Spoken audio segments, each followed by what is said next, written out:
انسان کو جو فضیلت ملی وہ اس سوز عشق کی وجہ ملی۔ آپ غور فرمائیے کہ فرشتوں میں عبادت کی صلاحیت ہے، مگر عشق الہی کی پڑیا ان کے پاس نہیں ہے، یہ فقط انسان کو حاصل ہے۔ انسان کے اندر محبت الہی کا جذبہ، ولولہ، درد محبت ہوتی ہے، یہ اللہ کے لیے اداس ہوتا ہے، اللہ کے نام پر سب کچھ قربان کرنے کے لیے تیار ہوتا ہے۔ یہ صفت اللہ نے فقط انسان کو عطا فرمائی، فرشتوں میں یہ صفت نہیں ہے۔ وہ تو فرما بردار بندے ہیں، لا یعصون اللہ ما امرہم ویفعلون ما یؤمرون، روبوٹ جیسے کام کر رہے ہوتے ہیں، اللہ کے حکم پر وہ کام میں لگے ہوئے ہوتے ہیں۔ یہ محبت کا جذبہ، عشق کا جذبہ، یہ اللہ نے فقط انسان کو عطا فرمایا۔ چنانچہ یہ محبت ایک وجدانی کیفیت ہے۔ ہر انسان کو اپنی زندگی میں عشق سے واسطہ پڑتا ہے، ہر انسان کو اپنی زندگی میں عشق سے واسطہ پڑتا ہے۔ یہ الگ بات ہے خالق کا ہو یا مخلوق کا ہو۔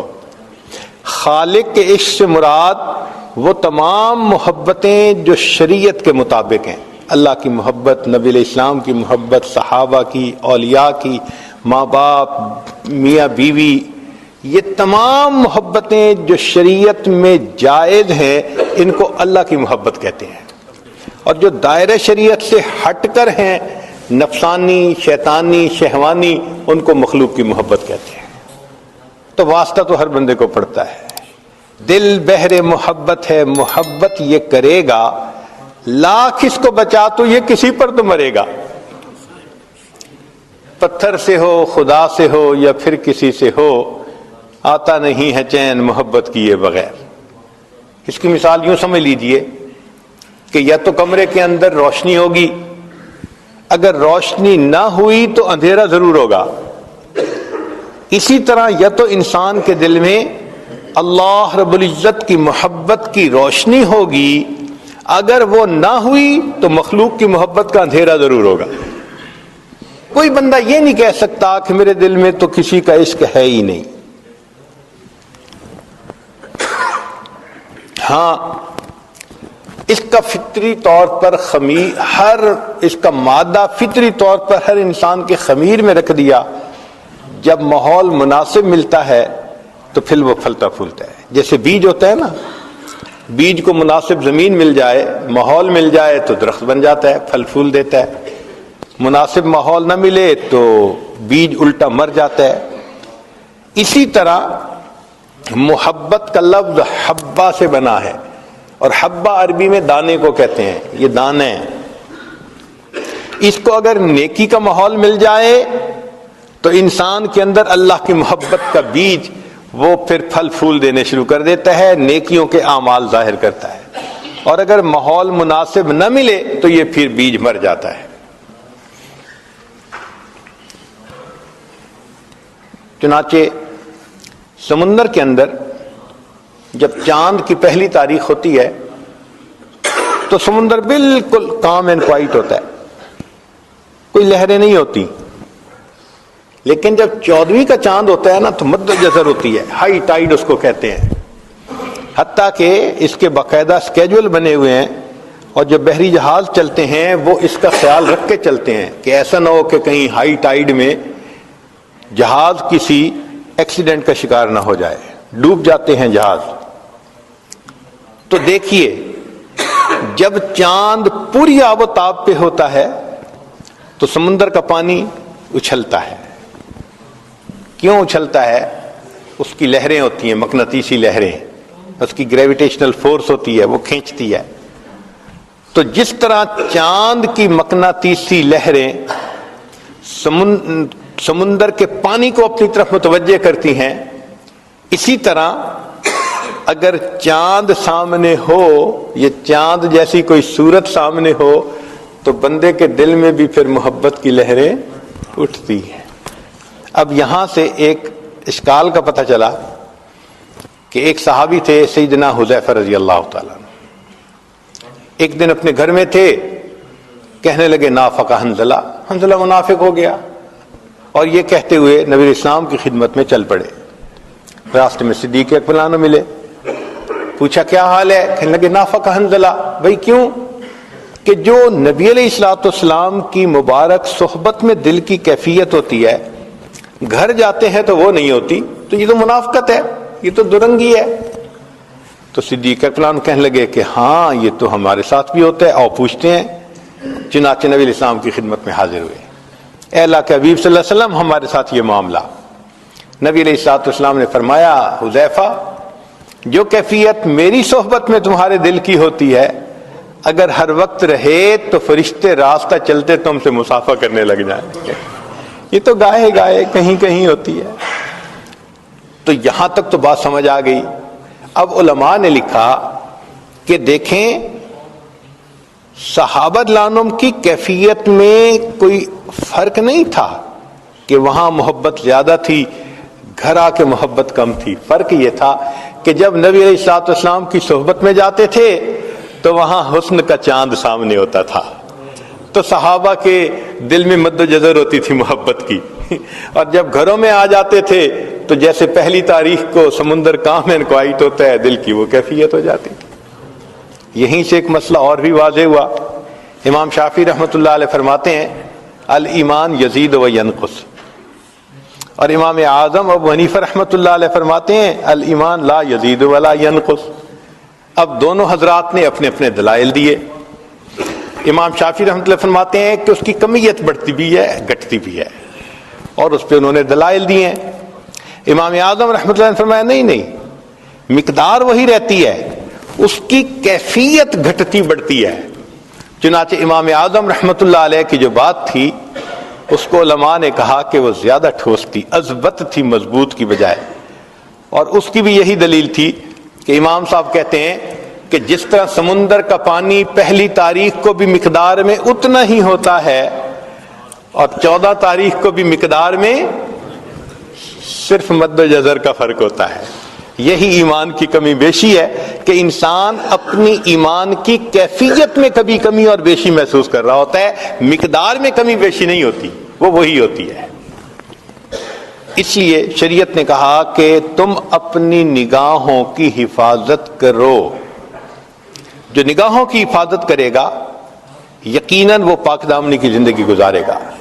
جس کی نظر محفوظ نہیں ہوگی وہ پاک دامنی کی زندگی نہیں گزار سکے گا.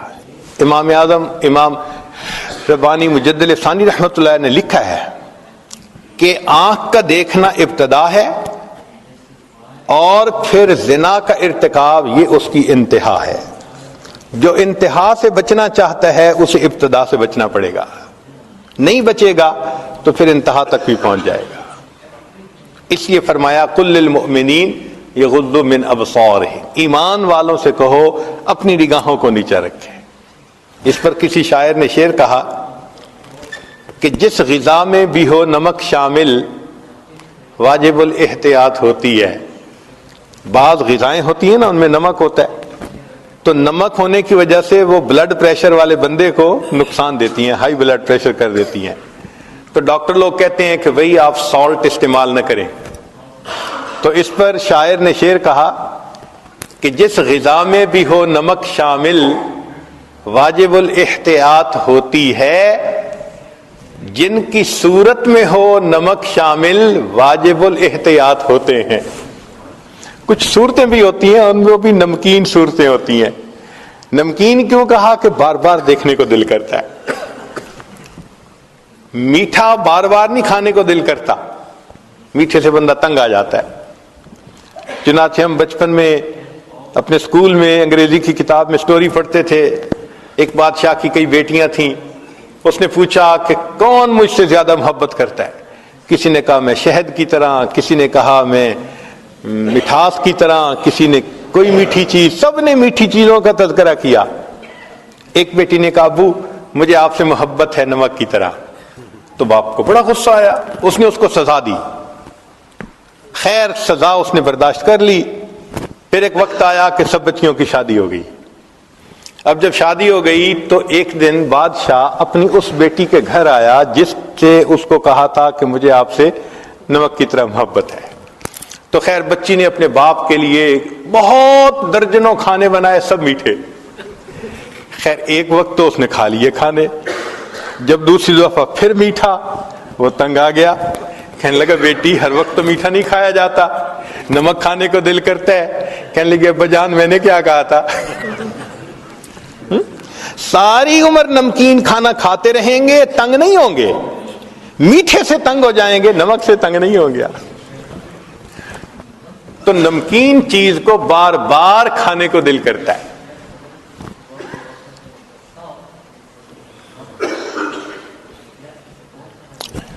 اس لیے اس دنیا میں ہر انسان کے دل میں اللہ رب العزت کے ساتھ محبت ہوتی ہے، صرف ماحول ملنے کی بات ہوتی ہے۔ آپ دیکھیں کوئی بہت ہی گناہگار انسان ہو، گناہوں میں لتھڑا ہوا، اس کو بھی ذرا نیکی کے ماحول میں آپ لے کے آئیں، آپ دیکھیں اس کے اندر اللہ کی محبت کا جذبہ بیدار ہونا شروع ہو جائے گا۔ اس لیے نبی علیہ السلام نے فرمایا خیارکم فی الجاہلیت خیارکم فی الاسلام اذا فقہوا، کہ جو تم میں سے بدکاری میں آگے بڑھے ہوئے تھے جاہلیت میں، نیکی پر آئیں گے تم سے آگے بڑھ جائیں گے جب وہ سمجھ پا جائیں گے۔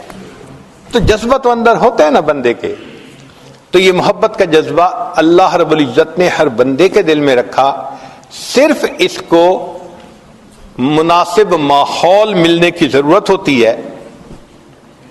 چنانچہ اس کائنات میں جتنا اللہ رب العزت کو چاہا گیا، جتنا اللہ تعالی سے محبت کی گئی، جتنا ٹوٹ کے اللہ سے پیار کیا گیا، جتنا تنہائیوں میں اللہ کو یاد کر کے آنسو بہائے گئے، جتنا راتوں کو اللہ کو پکارا گیا یا اللہ کے لیے انسان اداس ہوا، کوئی دوسری ہستی ایسی نہیں کہ جس سے اتنی محبت کی گئی ہو۔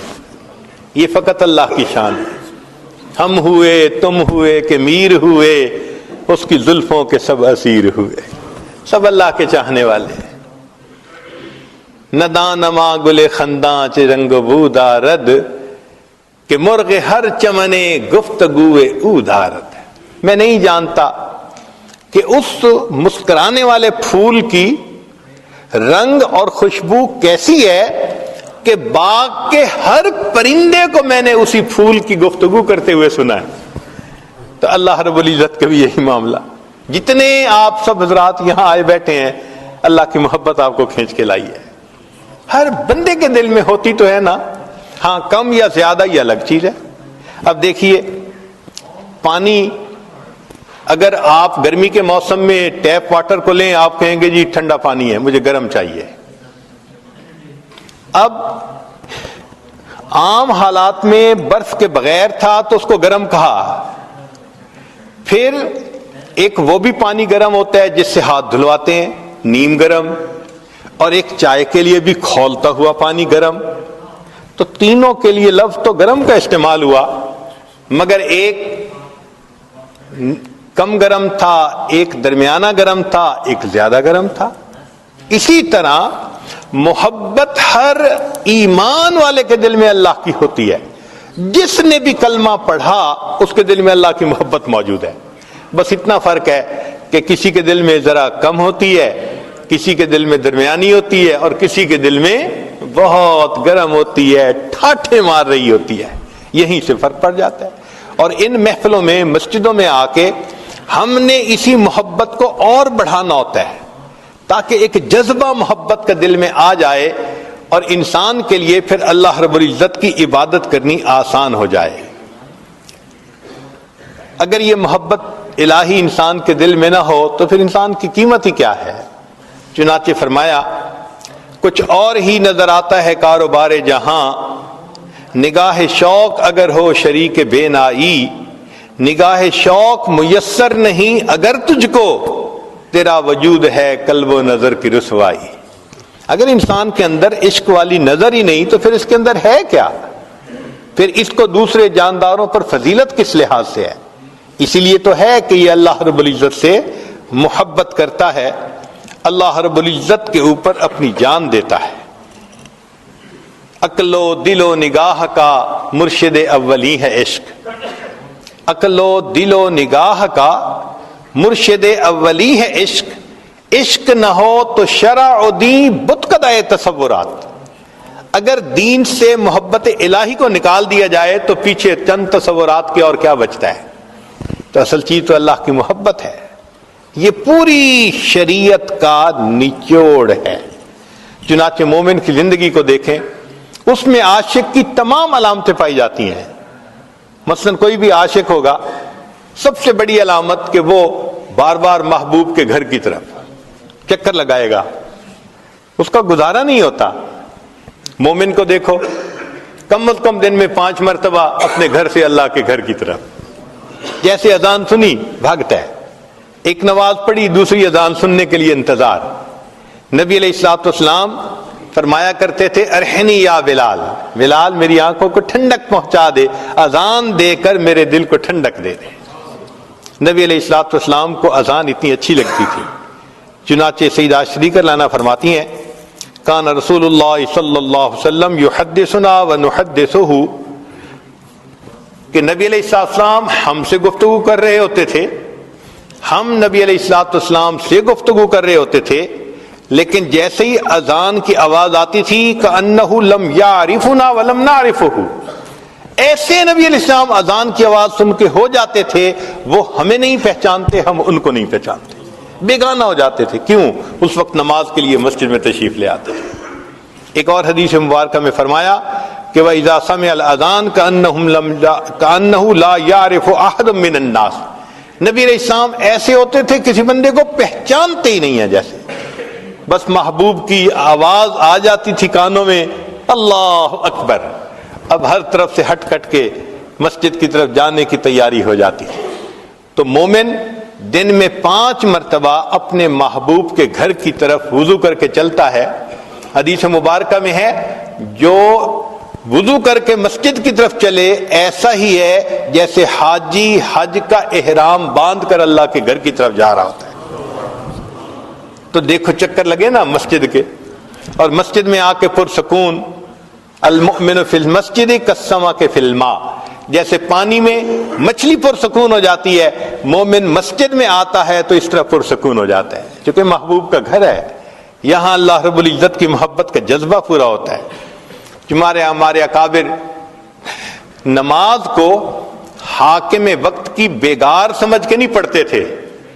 ہمارے اکابر نماز کو حاکم وقت کی بیگار سمجھ کے نہیں پڑھتے تھے، بلکہ سبب لقائے یار سمجھ کے پڑھا کرتے تھے.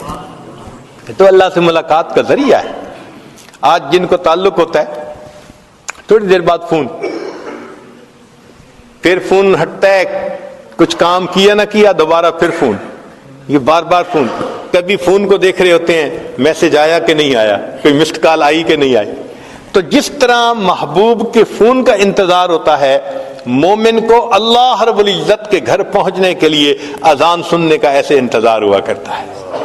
ایک نماز پڑھتا ہے، دوسری نماز کا انتظار شروع ہو جاتا ہے، تیسری نماز کا انتظار.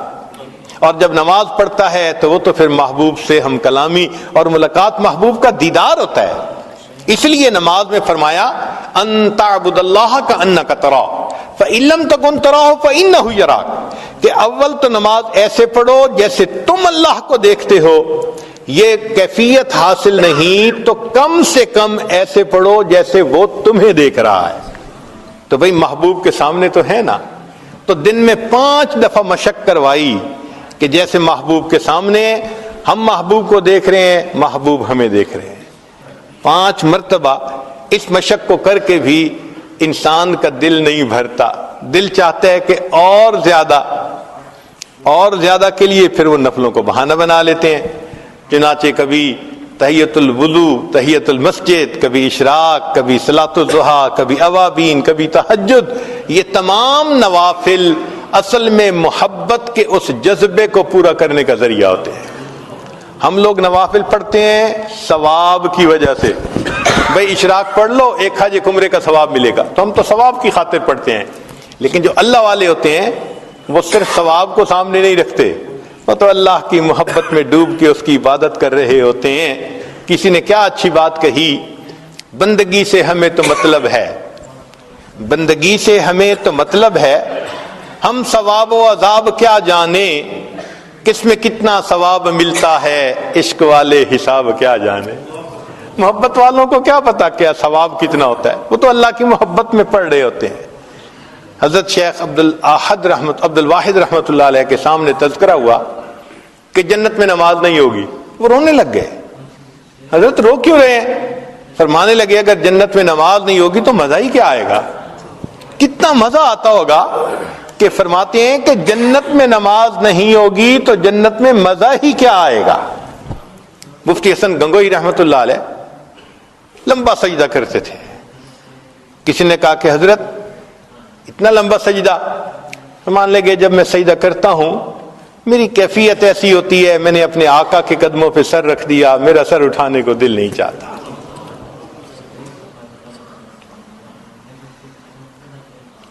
اللہ اکبر کبیرہ. تو جن کو نماز کی کیفیت حاصل ہوتی ہے وہ پھر نماز کو بہانہ بناتے ہیں اللہ رب العزت سے ملاقات کا. حضرت حاجی صاحب کے سامنے کسی نوجوان نے جنت کے تذکرے شروع کیے اور حور و قصور کی باتیں کی.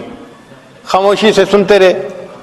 جب سب باتیں سن لی تو آخر پہ فرمانے لگے اگر قیامت کے دن مجھ پر اللہ کا فضل ہو گیا تو میں تو عرض کروں گا اللہ مجھے اپنے عرش کے نیچے مصلی کی جگہ عطا فرما دیجیے، مصلی کی جگہ عطا فرما دیجیے. نماز میں ایسا مزہ ملتا ہے ان لوگوں کو.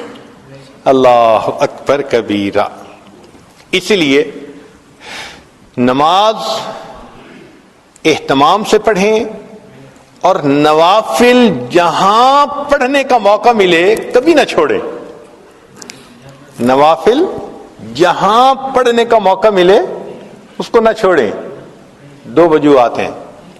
ایک تو یہ کہ معلوم نہیں کس جگہ کا کیا ہوا سجدہ میرے اللہ کو پسند آ جائے، ہم نہیں جانتے. تو کیا پتا کون سا سجدہ پسند آ جائے، اس لیے نفل کا موقع مل رہا ہے تو ضرور پڑھو، چھوڑنا نہیں چاہیے. اور دوسری بات یہ کہ جو نوکر ذاتی وقت میں مالک کا کام کرتا ہے نا تو مالک کو زیادہ پیارا لگتا ہے. دیکھیں ڈیوٹی میں تو ہر کوئی کام کرتا ہے. اب آپ کا اگر ایک خادم کہے او جی میں آتے ہوئے آپ کے لیے بڑا اچھا شہد مل رہا تھا، مجھے آدھا گھنٹہ لگا، میں شہد لے کے آیا ہوں. لوگ پورے دن کی ڈیوٹی سے وہ محبت دل میں نہیں آنی جو اس آدھے گھنٹے شہد لانے کی وجہ سے دل میں محبت آ جائے گی کہ اس نے ذاتی وقت میں میرا کام کیا. اس لیے ایک ہوتا ہے ضابطے سے لینا اور ایک ہوتا ہے رابطے سے لینا. دو باتیں ہوتی ہیں. ایک ہوتا ہے ضابطے سے لینا اور ایک ہوتا ہے ضابطے سے تو تھوڑا ہی ملا کرتا ہے، ضابطے کے مطابق ملتا ہے. مثال کے طور پہ آپ نے گھر میں ڈرائیور رکھا اور اس کی تنخواہ آپ نے متعین کر دی جی کہ آپ کو اتنی ملے گی، تو آپ ہر مہینے اس کو اتنی تنخواہ دے دیتے ہیں. ایک دن آپ نے دیکھا کہ وہ ڈرائیور بڑا پریشان، تو آپ پوچھتے ہیں کیا ہوا؟ وہ کہتے ہیں میں بہت پریشان ہوں، بیٹی کی شادی ہے، تاریخ قریب آ گئی، میں غریب آدمی ہوں، کچھ بنا نہیں سکا، اب سمجھ نہیں آ رہی کہ میں بیٹی کے ہاتھ کیسے پیلے کروں، کیسے اس کو رخصت کروں. اب اس نے 2 منٹ آپ کے ساتھ اپنا رابطہ کیا تو پہلے ہر مہینے آپ اس کو 1000 پاؤنڈ دیتے تھے بالفرض، اب آپ اس کو ماشاءاللہ 5000 پاؤنڈ دے دیں گے. اچھا بھائی جاؤ بیٹی کی شادی کرو. اب 2-4 منٹ کی قیمت 5000 پاؤنڈ تو نہیں ہے نا، لیکن کیوں اس کو دے دیا؟ اس نے رابطہ کیا. تو رابطے سے جو ملتا ہے وہ بہت زیادہ ہوتا ہے. اب ایک مسئلہ یہاں سے اور سمجھ بھی آ گیا. بعض اوقات کہتے ہیں کہ جی 2 نفل اشراق کے پڑھنے سے ایک حج اور ایک عمرے کا ثواب. او جی حج پہ تو بڑا وقت لگتا ہے، پیسہ لگتا ہے، فرض ہوتا ہے، تو حج اور عمرے کا ثواب 2 نفل پہ؟ جی ہاں، یہ ضابطے سے نہیں وہ بندہ لے رہا، یہ بندہ رابطے سے اللہ سے لے رہا ہے. ذاتی وقت ہے نا اس کا، کوئی فرض تو نہیں ہے نا اشراق کی نماز پڑھنا. تو جب نفلی وقت میں، ذاتی وقت میں وہ آقا کی خدمت کر رہا ہے، اب آقا کی مرضی ہے ان نفلوں پہ جتنا چاہے انعام عطا فرمائے. تو نفلوں کو نہیں چھوڑنا چاہیے، جہاں موقع ملے ضرور پڑھیں، کیا پتا کس جگہ کا سجدہ میرے اللہ کو پسند آ جائے. تو ایک نشانی تو یہ ملی مومن میں کہ دوڑ دوڑ کے، بھاگ بھاگ کے اپنے محبوب کے گھر کے چکر لگاتا ہے. دوسری بات، محبوب پہ اپنا مال لٹانا. دنیا داروں کو دیکھا، کہیں تعلق ہوتا ہے تو گفٹ بھیجے جا رہے ہیں، دیے جا رہے ہیں، اور مال لٹایا جا رہا ہے، شاپنگ کروائی جا رہی ہے. تو مومن کو دیکھو، اللہ کے حکم پہ زکوٰۃ بھی دے رہا ہے، صدقات بھی دے رہا ہے، اللہ کے راستے میں مال لٹا رہا ہوتا ہے نا، دے رہا ہوتا ہے نا اللہ کے راستے میں. تو مومن بھی اللہ کے نام پہ اپنا مال لٹاتا ہے.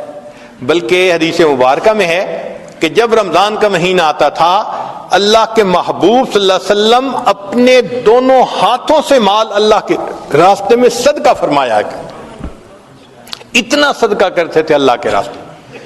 تو مومن خوش ہوتا ہے اللہ کے راستے میں اپنا مال دے کر.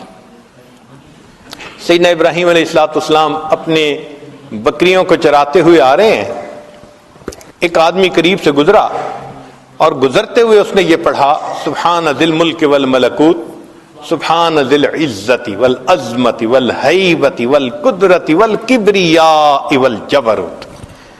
جب اس نے اللہ کی تعریف اتنے اچھے الفاظ سے کی، ابراہیم علیہ السلام کا دل مچل گیا. دل نے کہا ایک مرتبہ پھر اپنے محبوب کی بات سنو، اے بھائی ذرا یہ الفاظ پھر کہہ دے. اس نے کہا جس کے بدلے کیا دیں گے؟ اچھا بھئی آدھا بکریاں کا ریوڑ جو ہے نا وہ آپ کا ہو گیا، یہ الفاظ کہہ دیجئے. اس نے پھر کہہ دیے. اب جب دوبارہ یہ تعریف سنی تو دل پھر مچل اٹھا. دل نے کہا کہ پھر سنے، بھائی ایک مرتبہ اور کہہ دیجئے. بھائی اب کیا دیں گے؟ بھائی بقیہ آدھا ریوڑ بھی آپ کا ہو گیا. اس نے پھر یہ کلمات پڑھے. جب پھر کلمات پڑھے تو دل نے کہا ہوتی رہے ثنا تیرے حسن و جمال کی، اے محبوب تیرے حسن کی یہ باتیں کرتا رہے، عظمت کی بات کرتا رہے، میں سنتا رہوں. اے بھائی ایک مرتبہ اور کہہ دو. اس نے کہا اب تو بکریاں بھی نہیں، اب کیا دیں گے؟ فرمایا ان بکریوں کو چرانے کے لیے چرانے والے کی ضرورت ہوگی، میں تمہاری بکریاں چرا دیا کروں گا، تم یہ الفاظ کہہ دو. جب یہ کہا تو وہ کہنے لگا ابراہیم علیہ السلام مبارک ہو، میں فرشتہ ہوں، اللہ نے مجھے آپ کے پاس بھیجا تھا، جاؤ میرے خلیل کے سامنے اور جا کر میری تعریف کرو اور دیکھو وہ میرے نام کے کیا دام لگاتا ہے. جن کے دل میں اللہ کی محبت ہوتی ہے وہ اپنے آپ کو قربان کرنے کے لیے تیار ہو جاتے ہیں. تو یہ صفت بھی مومن کے اندر بدرجہ اتم پائی جاتی ہے. تیسرا ہوتا ہے بھوکا پیاسا رہنا، کہ واقعی محبوب کو منانے کے لیے کئی مرتبہ انسان کھانا پینا چھوڑ دیتا ہے. ہم گھروں میں دیکھتے ہیں خامن ناراض ہو بیوی کھانا چھوڑ دیتی ہے. گھروں میں دیکھا ہے، کہتی ہے نہیں میں اس وقت تک کچھ نہیں کھاؤں گی جب تک آپ راضی نہیں ہوں گے. اسی طرح مومن بھی اپنے رب کو منانے کے لیے رمضان کے مہینے میں کیا ہوتا ہے؟ پورا مہینہ دن کے اوقات میں کھانا پینا مومن اللہ کو منانے کی خاطر چھوڑ دیتا ہے. آگے پیچھے دیکھو تو ماشاءاللہ ایام 20 کے روزے رکھ رہا ہے، کبھی سوموار کا رکھ رہا ہے، جمعرات کا رکھ رہا ہے، اللہ کو منانے کے لیے.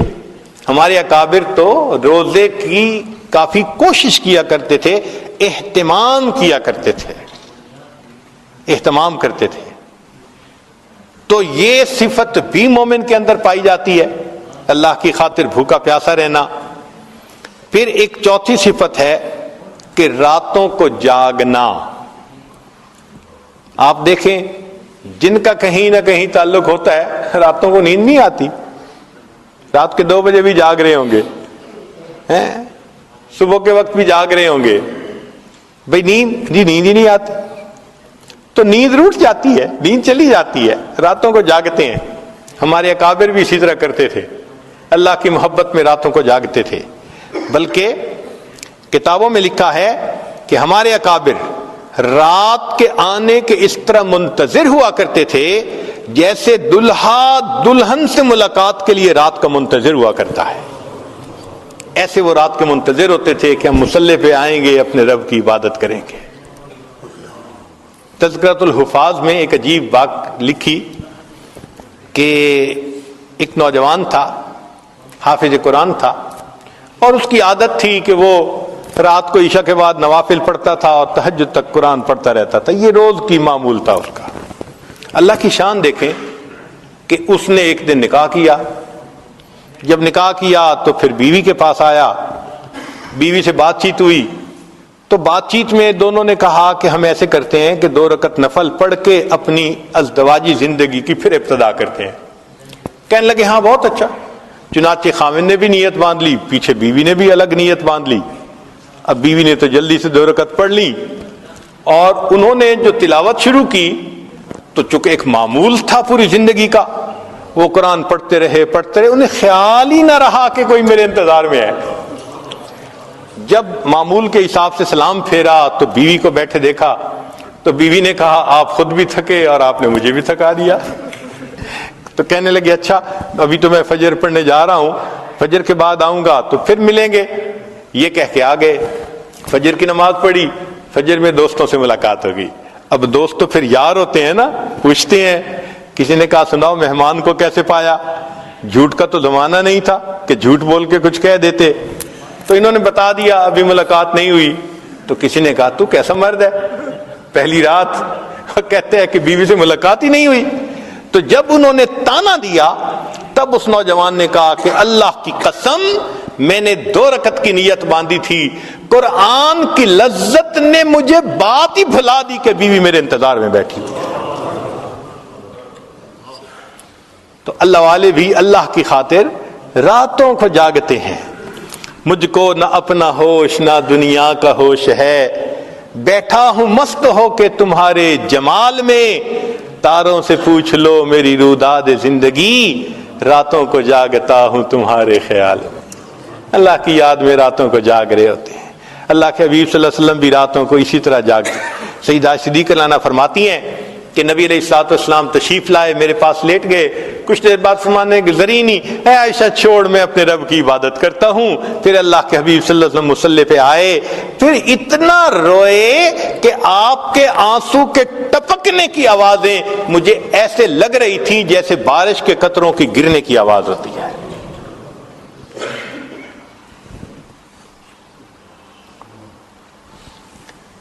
سیدنا ابن عمر رضی اللہ تعالیٰ عنہ کے گھر ایک مرتبہ نبی علیہ الصلوۃ والسلام بھی تشریف لائے اور سیدہ حفصہ رضی اللہ تعالیٰ عنہ بھی تھی, ان کی بہن عمر لانو کی بیٹی. کھانا کھایا, دیر ہو گئی. ابن عمر لانو نے آفر کر دی اے اللہ کے وسلم یہیں آرام فرما لیجئے. تو نبی علیہ السلام وہیں آرام فرمانے لگے کمرے میں. اب ام المومنین حفصہ رضی اللہ تعالیٰ عنہ بھی ساتھ لیٹی ہیں, نبی علیہ السلام بھی لیٹے ہیں. ام المومنین فرماتی ہیں کہ کچھ دیر کے بعد میں نے دیکھا کہ کوئی مائع چیز میرے چہرے کے اوپر گر رہی ہے. میں نے ہاتھ لگایا تو گرم گرم پانی, آنسو. تو میں حیران, جب اٹھ کے دیکھا تو اللہ کے محبوب صلی اللہ علیہ وسلم کی آنکھوں سے آنسو گر رہے تھے, اور میں چونکہ ساتھ ایک ہی تکیے پہ لیٹی ہوئی تھی تو وہ میرے چہرے کے اوپر بھی آ رہے تھے. تو میں نے کہا ما یبکی, اے اللہ کے وسلم آپ کیوں رو رہے ہیں؟ تو نبی علیہ السلام نے فرمایا حفصہ تو نے سنا نہیں, باہر صحن میں تیرا بھائی عبداللہ ابن عمر تہجد پڑھ رہا ہے, اور تہجد میں اس نے ابھی آیت پڑھی کلا انہم عن ربہم یومئذ لمحجوبون, کہ قیامت کے دن یہ کفار اللہ سے حجاب میں ہوں گے, پردے میں ہوں گے. یہ آیت سن کر مجھے رونا آ گیا, اللہ میری امت کو حجاب کا عذاب عطا نہ فرمانا. پھر فرمایا حفصہ انا مشتاق و بی اشتیاق, میں مشتاق ہوں, میں اللہ کا عاشق ہوں, میرے دل میں اللہ کی محبت نے تڑپ لگا دی. تو مومن تو اللہ کی خاطر راتوں کو جاگتا ہے, عبادت میں لگا رہتا ہے. 5ویں خوبی کہ کبھی کبھی محبوب کو منانے کے لیے انسان ضد کر کے بیٹھ جاتا ہے کہ جی بس میں تو آپ کے قدموں میں بیٹھا ہوں, جب تک نہیں مانیں گے میں قدموں میں سے نہیں اٹھوں گا. یہ ڈیرے ڈالنا یہ بھی منانے کا ایک طریقہ ہے. جیسے حضرت اقدس تھانوی رحمۃ اللہ علیہ, ان کے ایک اجل خلیفہ تھے حضرت خواجہ عزیز الحسن مجذوب رحمۃ اللہ علیہ, خانقاہ میں تھے, تربیت اصلاح کے لیے رہتے تھے. ایک مرتبہ ان سے ذرا بڑی غلطی ہو گئی, تو جب غلطی ہوئی تو سرزنش کے لیے حضرت نے فرمایا کہ اچھا اپنی گٹھڑی سر پہ اٹھاؤ اور مسجد سے نکل جاؤ. اصلاح کے لیے ایسی بات کرنی پڑتی ہے. اب چونکہ تعمیل حکم کرنی تھی, انہوں نے اپنا بستر اٹھایا, مسجد سے تو باہر قدم رکھا مگر دروازے کے اوپر ہی بیٹھ گئے. کہنے لگے بھئی حضرت نے یہی کہا تھا نا کہ مسجد سے نکل جاؤ, تو میں مسجد سے نکل گیا. یہ تو نہیں کہا تھا کہ دروازے سے بھی دور کہیں چلے جاؤ, تو میں تو دروازے پہ بیٹھا ہوں. اب کیا ہوتا, جو آنے والا آتا دروازہ کھولتا, یہ یوں کر کے دیکھتے, حضرت کے چہرے پہ نظر پڑ جاتی. پھر کوئی اور آتا, پھر چہرے کو دیکھ لیتے. 1 دن 2 دن. اب حضرت تھانوی رحمۃ اللہ بھی بڑے حیران کہ میں نے کہا تھا چلے جاؤ, یہ پھر دروازے پہ بیٹھ گیا. تو حضرت نے کسی بندے کو بھیجا, بھئی جاؤ اس سے پوچھو یہ چاہتا کیا ہے, کیوں بیٹھا ہے یہاں.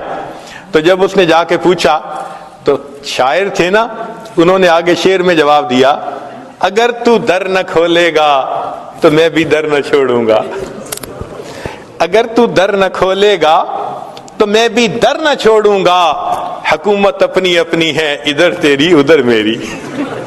آپ کو نکالنے کا اختیار ہے اور میں دروازہ نہیں چھوڑتا, یہ میرا اختیار. حضرت اتنا خوش ہوئے کہ اسی وقت ان کو واپس بلا لیا. اب یہ ڈیرے ڈالنا اگر مومن کی زندگی میں دیکھیں تو مومن رمضان میں اپنے گھر سے رخصت لے کر, دفتر سے رخصت لے کر 10 دن کے لیے اعتکاف مسجد میں آ کے ڈیرے ڈال دیتے. اے اللہ بس میں نے دہلیز پکڑ لی, منا کے ہی اٹھوں گا آپ کو.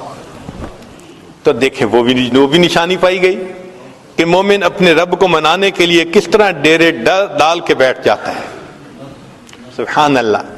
تو اگر دیکھیں تو مومن کے اندر وہ تمام صفات ہیں جو ایک عاشق کے اندر ہوتی ہے. اور اللہ والے تو یہ ہوتے ہیں کہ بس ہر وقت بات کرتے ہیں تو اللہ کی بات کرتے ہیں. یا تیرا تذکرہ کرے ہر شخص, ورنہ پھر ہم سے گفتگو نہ کرے.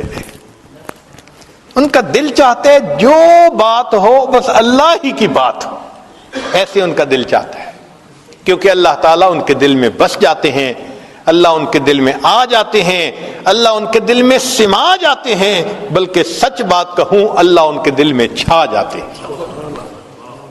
فارسی کے کچھ اشعار ہیں عجیب. لکھنے والے نے کہا, جاں ز تن بردی و در جانی ہنوز. اے محبوب تو نے میرے جسم سے روح تو میری نکال لی, اور ابھی بھی میری روح میں بس تو ہی رہا ہے. جاں ز تن بردی و در جانی ہنوز, درد ہا دادی و درمانی ہنوز. اے محبوب درد بھی مجھے آپ ہی نے دی ہے, اور اس درد کی دوا بھی تو آپ ہی تو ہیں. جاں ز تن بردی و در جانی ہنوز, درد ہا دادی و درمانی ہنوز. اشکارا سینہ انبش کافتی, ہم چنا در سینہ پنہانی ہنوز. اے محبوب آپ نے میرے سینے کو چیر چیر کے کھول کے رکھ دیا. عجیب بات ہے کہ اس کے باوجود میرے دل میں چھپے ہوئے آپ ہی ہیں. اشکارا سینہ انبش کافتی, ہم چنا در سینہ پنہانی ہنوز. ملک دل کر دی خراب از تیغ ناز. اے محبوب آپ نے ناز کی تلوار سے میرے دل کو تو والا کر کے رکھ دیا. نہ کوئی دنیا کی خواہش چھوڑی, نہ کوئی آخرت کی خواہش چھوڑی, ہر تمنا دل سے رخصت ہو گئی. آپ نے ناز کی تلوار سے میری ہر تمنا کو میرے دل سے نکال دیا. مگر عجیب بات ہے, اندری ویران سلطانی ہنوز, ہر تمنا کو رخصت کر دیا, اور اس ویرانے میں بھی ابھی حکومت ہے تو آپ ہی کی ہے. عجیب. سبحان اللہ. جاں ز تن بردی و در جانی ہنوز, درد ہا دادی و درمانی ہنوز. اشکارا سینہ انبش کافتی, ہم چنا در سینہ پنہانی ہنوز. ملک دل کر دی خراب از تیغ ناز, اندری ویران سلطانی ہنوز. اور آخری شعر تو بڑا ہی عجیب ہے. کہتے ہیں قیمت خود ہر دو عالم گفتئی. اے محبوب آپ نے اپنی قیمت دو عالم لگائی ہے کہ میری خاطر دنیا اور آخرت دونوں کی خواہش کو قربان کر دو. اے محبوب تو نے اپنی قیمت دنیا آخرت کی خواہش دل سے نکال دینا کہ صرف اللہ کی طلب رہے, ہر طلب دل سے مٹ جائے. قیمت خود ہر دو عالم گفتئی. اے محبوب آپ نے اپنی قیمت دو عالم کو قربان دینا کہا ہے. نرخ بالا کن کے ارزانی ہنوز. اے محبوب قیمت بڑھا دیجئے, آپ نے تو بڑا سستا سودا کر لیا. آپ کی خاطر دو جہان قربان کرنے کون سے مشکل کا. جن کے دل میں اللہ کی محبت ہوتی ہے یوں اللہ کے لیے قربان ہوتے ہیں. مالک ابن دینار رحمت اللہ علیہ فرماتے ہیں گرمی کا موسم, دوپہر کا وقت, شدت کی گرمی تھی, ہر بندہ سائے میں تھا, پرندے درختوں کے پتوں کے سائے میں چھپے بیٹھے تھے. مجھے کسی کام کی خاطر اپنے گھر سے نکلنا پڑ گیا. میں جیسے ہی باہر نکلا تو میں نے گلی میں ایک اپاہج کو دیکھا جس کی دونوں ٹانگیں جڑی ہوئی تھیں اور وہ سرینوں کے بل بیٹھا ایسے گھسٹ گھسٹ کے آگے جا رہا تھا. جب میں اس کے قریب ہوا تو میں نے دیکھا کہ دھوپ کی وجہ سے اس کی جلد سرخ ہو چکی جیسے جلتی ہے, پسینے میں شرابور جیسے نہایا ہوا ہے, اور وہ چلتا جا رہا ہے. میں نے سلام کر کے پوچھا کہ تو کہاں جا رہا ہے؟ اس نے کہا کہ میں حج کے سفر پہ جا رہا ہوں. میں نے کہا کہ میرے گھر کے اندر آؤ, آرام کر لو, جب شام کو سورج کی گرمی کم ہو جائے گی تم پھر اس وقت سفر کر لینا. اس نے کہا مالک ابن دینار آپ تو پاؤں کے ذریعے آرام سے سفر طے کرتے ہیں, میں گھسٹ گھسٹ کے انچ بائی انچ آگے سفر طے کرتا ہوں, وقت زیادہ لگتا ہے, میں راستے میں رکنا نہیں چاہتا. ایسا نہ ہو کہ ادھر ایام حج آ جائیں اور میں ابھی راستے میں پھر رہا ہوں, میں رنمان میں کہیں نہیں رکوں گا, منزل پہ پہنچ کے دم لوں گا. میں نے کہا نوجوان میرے گھر تو آرام کر لے, میں تیرے لیے سواری کا بندوبست کر دیتا ہوں, گھوڑے کا انتظام کر دوں گا, تو گھوڑے پہ سوار ہو کے جلدی سفر کرنا, ایام حج سے پہلے پہنچ جائے گا. یہ بات سن کے اس نے میری طرف دیکھا. مالک ابن دینار میں تو تجھے بڑا عقل مند سمجھتا تھا, کیسی بات تو نے کر دی. میں نے پوچھا کیوں؟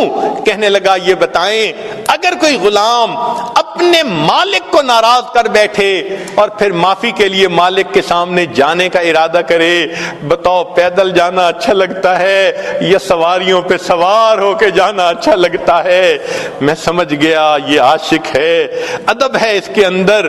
چنانچہ اس نوجوان نے بات کی پرواہ نہ کی اور دھوپ میں چلتا رہا. اللہ کی شان, اسی سال مجھے بھی اللہ نے حج کی توفیق عطا فرما دی. جب پہلے دن میں نے جمرہ عقبہ کو بڑے جمرے کو کنکریاں مار لی تو اس کے وقت میں نے دیکھا لوگوں کا مجمع ہے, کچھ دیکھ رہے ہیں. پوچھا کون؟ کہنے لگے ایک نوجوان ہے, دعائیں مانگ رہا ہے, سب اس کی دعائیں سن رہے ہیں. میں نے کہا ذرا مجھے بھی راستہ دو. اندر دیکھا وہی نوجوان میں نے دیکھا, احرام باندھا ہوا تھا, اللہ سے دعائیں مانگ رہا تھا. اللہ سب لوگ پاؤں پہ چل کے سواریوں پہ چل کے تیرے گھر کی طرف آئے, میرے مولا میں تو گھسٹ گھسٹ کے تیرے گھر کی طرف پہنچا. میں نے تیرے گھر کا طواف بھی کیا, اللہ میدان عرفات کا وقوف بھی کیا, مزدلفہ کا وقوف کیا. اللہ اب میں نے اس شیطان کو کنکریاں مار کے اپنی نفرت کا اظہار کر دیا. میرے مولا اب قربانی کا وقت ہے. یہ سارے لوگ صاحب استطاعت ہیں, یہ جائیں گے جا کے جانوروں کو قربان کریں گے.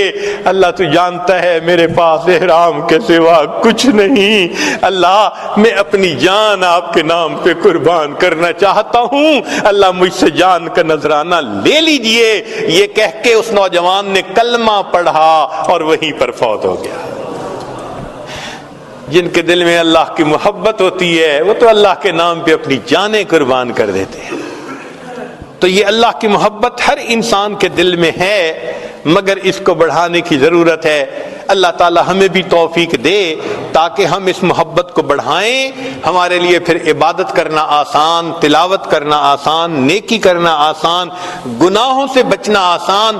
اللہ کی محبت ہر چیز کو آسان کر دیتی ہے۔ قاعدہ قانون ہے، ان المحب لما یحب مطیع، محب جس سے محبت کرتا ہے پھر اس کی عبادت خدمت کرنا پھر آسان ہو جاتا ہے، عبادتیں کرنی آسان ہو جائیں گی۔ اللہ تعالی ہمیں اپنی یاد والی زندگی نصیب فرمائے۔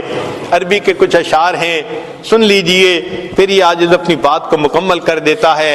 کسی نے کیا اچھی بات کہی، فرماتے ہیں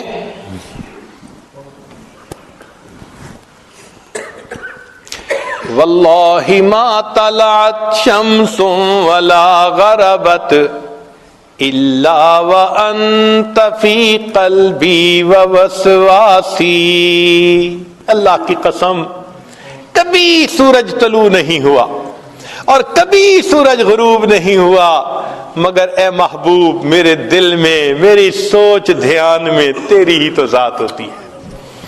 واللہ ما طلعت شمس ولا غربت الا وانت فی قلبی ووسواسی، ولا جلست الى قوم احدثهم الا وانت حدیثی بین جلاسی، اور اللہ کی قسم میں کبھی اپنے دوستوں کی محفل میں نہیں جا کر بیٹھا مگر ان کی محفل میں تذکرہ اے محبوب تیری ذات ہی کا تو میں کر رہا ہوتا۔ ولا ذکرتک محزونا ولا تربا الا وحبک مقرون بانفاسی، اور میں نے کبھی خوشی میں اور غم کی حالت میں آپ کا تذکرہ نہیں کیا مگر اے محبوب میرے سانسوں میں تیری محبت ہی تو لپٹی ہوئی ہوتی ہے۔ ولا ہممت بشرب الماء من عطش الا رأیت خیالا منک فی الکأس، ارے محبوب میں نے کبھی شدت پیاس کے عالم میں پانی کا پیالہ نہیں پیا مگر اس حال میں کہ میں پیالے میں تیری تصویر ہی تو ڈھونڈ رہا ہوتا ہوں۔ فلو قدرت علی الاتیان زرتکم صحبا علی الوجہ او مشیا علی الرأس، ارے محبوب اگر کبھی آپ کی طرف سے پیغام آ جائے کہ آؤ میرے دیدار کی خاطر تو اے محبوب میں اپنے رخسار اور اپنے سر کے بل چلتا ہوا آپ کی خدمت میں حاضر ہو جاؤں گا۔ تو جن کے دل میں اللہ کی محبت ہوتی ہے وہ تو پھر اللہ کے گھر اپنے سر کے بل چل کے جانے کو تیار ہوتے ہیں۔ اللہ ہمیں بھی اپنی ایسی محبت عطا فرمائے۔ وآخر دعوانا ان الحمد للہ رب العالمین۔